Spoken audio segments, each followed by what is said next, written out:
গোলাপ নেন। কি নেমু? একটা গোলাপ নেন। তোমার এটা কে? ভাই ছোট ভাই। ভাই তোমার আব্বু মনে হয় আব্বু কাম করে টাকা দেন, টাকা দিয়ে নিশা করে। নেশা করে। তাই ছোট ভাইকে নাকি ফুল বেচতেছ? তাই একটা ফুল খেতে একটা করে কিনা বেশি একটা করে কিনে বেছো? কয়টা করে কিনো, কয় টাকা বেছো? 15 টাকা পিস কিনে 20 টাকা বেশি। বেছো দিনে কয়টা বেচা হয়? 10-12টা। 10-12টা। তাহলে 10টা বেচলে ধরো 5-10 50টা লাভ হয়। এই ভাইকে নিয়ে তুমি এভাবে বেচতেছো? প্রিয় বন্ধুরা, ছেলে নয়, একজন যোদ্ধা। সে জীবন যুদ্ধে লড়াই করার জন্য তার ছোট ভাইকে নিয়ে মানুষের কাছে ফুল বিক্রি করতেছে। একটি ফুল কিনে 15 টাকা, বেচে 20 টাকা, 5 টাকা লাভ।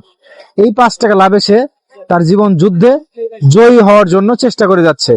তো আজকে আমরা তাকে একটু সহানুভূতিশীল হব এবং তার পাশে দাঁড়াবো এবং তাকে একটু ভালোবাসবো। তো আমরা এইসব বাচ্চাদের কাছ থেকে একটু ফুল কিনবো যাতে আরো একটু ভালো হয়। তাহলে তুমি কত করে বেচো ভাইয়া? 20 টাকা। 20 টাকা।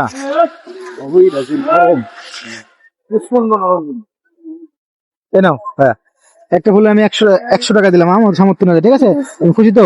খুশি। হ্যাঁ, ঠিক আছে, ভালো থাকো। ঠিক আছে ভাইয়া, যাও। শোনো শোনো, ধরো, এই ফুল লাগবে না ভাইয়া, এটা তোমার আমি দিলাম। হ্যাঁ, ঠিক আছে, তুমি বেশি আবার টাকা ইনকাম করো, ঠিক আছে? ভালো থাকো। হ্যাঁ।